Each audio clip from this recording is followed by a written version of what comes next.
క్రమశిక్షణ క్రమశిక్షణ క్రమశిక్షణ. మన ఉద్రేకం ఇక్కడ కాదు చూపించాల్సింది, ఎప్పుడు అవసరమైన చోట అక్కడ చూపించాలి. Goal goal goal goal goal.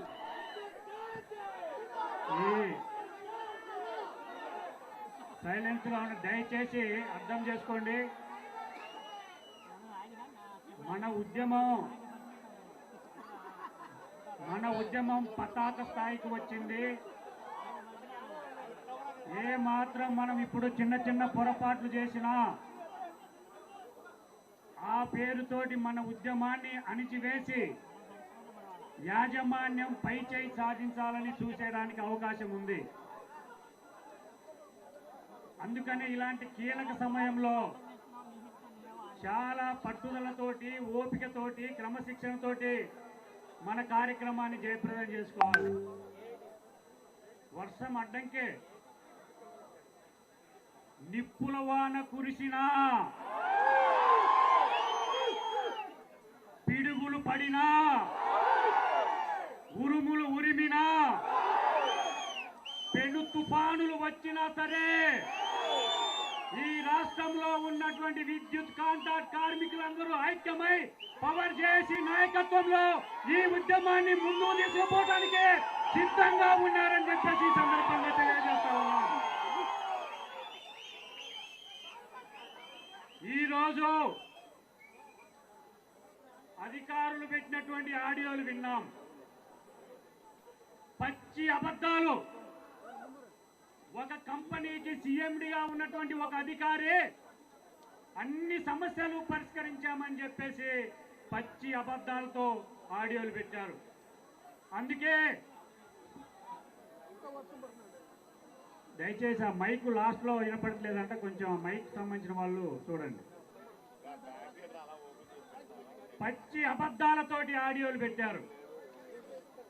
అందుకనే అట్లాంటి అత్యుత్తమ అబద్ధాల కోరు సీఎండి గారికి ఈ సందర్భంగా అబద్ధాల ఆస్కార్ అవార్డు ఇస్తా ఉన్నామని చెప్పేసి మీకు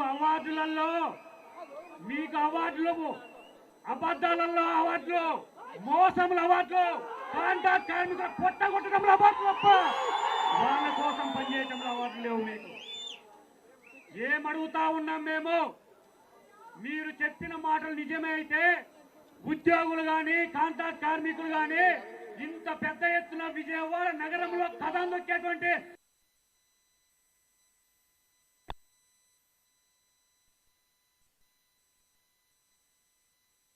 పరీక్ష ఎన్ని సంవత్సరాలు మా కాంట్రాక్ట్ కార్మికులు ఉద్యోగ వల్ల బలైపోవాలని చెప్పేసి ఈరోజు యాజమాన్యాన్ని అడుగుతా ఉన్నాం.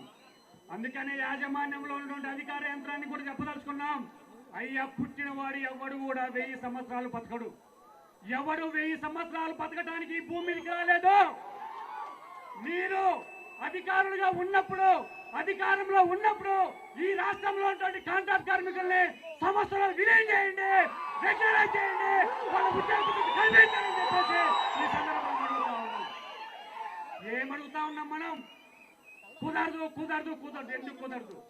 పక్కనే ఉన్నటువంటి తెలంగాణ రాష్ట్రంలో ఏ రకంగా అదే సంస్థలో విలీనం చేసి ఉద్యోగ భద్రత కల్పించారో అదే పద్ధతిలో మనందరికీ కూడా చేయకపోతే రేపు 15వ తారీఖు ఈ రాష్ట్రంలో ఉన్నటువంటి కాంట్రాక్ట్ కార్మికులు, విద్యుత్ ఉద్యోగులు మొత్తం నిరవధిక సమ్మెలోకి పోయి ఈ రాష్ట్రాన్ని అంధకారం చేయబోతున్నారని చెప్పేసి ఈ సందర్భంగా తెలియజేసుకుంటా ఉన్నాం. సమయం లేదు యాజమాన్యమా, సమయం లేదు యాజమాన్యమా, సంస్థలో విలీనం చేయటమా, 15వ తారీఖు మమ్మల్ని నిరవధిక సమ్మెలోకి పంపటమా, ఏదో ఒకటి చేసుకోమని చెప్పేసి చెప్తా ఉన్నాం. అందుకనే మిత్రులారా, మన పోరాటం చివరి దశకు వచ్చింది. ఇప్పుడు సాయంత్రం చర్చలు ఉన్న యాజమాన్యం కూడా మన నాయకులు పిలుస్తారు. ఇంతకుముందు మన రాఘవరెడ్డి గారు చెప్పారు, పిలిచిన తర్వాత వాళ్ళు ఏం చేస్తారంటే మన ఐక్యాన్ని దెబ్బతీయడానికి ప్రయత్నం చేస్తారు. కొన్ని సమస్యలు పరిష్కరిస్తామంటారు, ఎనర్జీ ఎస్టేట్ సమస్యలు పరిష్కరిస్తామంటారు. కాబట్టి మనలో మనకే విభజన చేసి ఐక్యత విచ్ఛిన్నం చేసి చిచ్చు పెట్టి పై చేయి సాధించాలని చెప్పేసి వాళ్ళు చూస్తారు. ఇట్లాంటప్పుడే మనం గట్టిగా ఉండాలి. మనో నిబ్బరంతో దృఢ సంకల్పంతో ఎన్ని ఆటంకాలు వచ్చినా, ఎన్ని మభ్య పెట్టినా, ఎన్ని మనకు తాయిలాలు వేసినా సంస్థలో విలీనం అయ్యేంత వరకు, కడుపులో పేగులు తెగేంత వరకు పోరాడతాం, ఒంట్లో నరాలు తెగేంత వరకు పోరాడతాం. ఈ రోజు యాజమాన్యం చేసుకోవాల్సిన అవసరం ఉంది. 10 సంవత్సరాలు అబద్ధాలు ఆడారు, 25 సంవత్సరాలు అబద్ధాలు ఆడారు. ఇప్పటికైనా మీ మనసు మార్చుకోండి.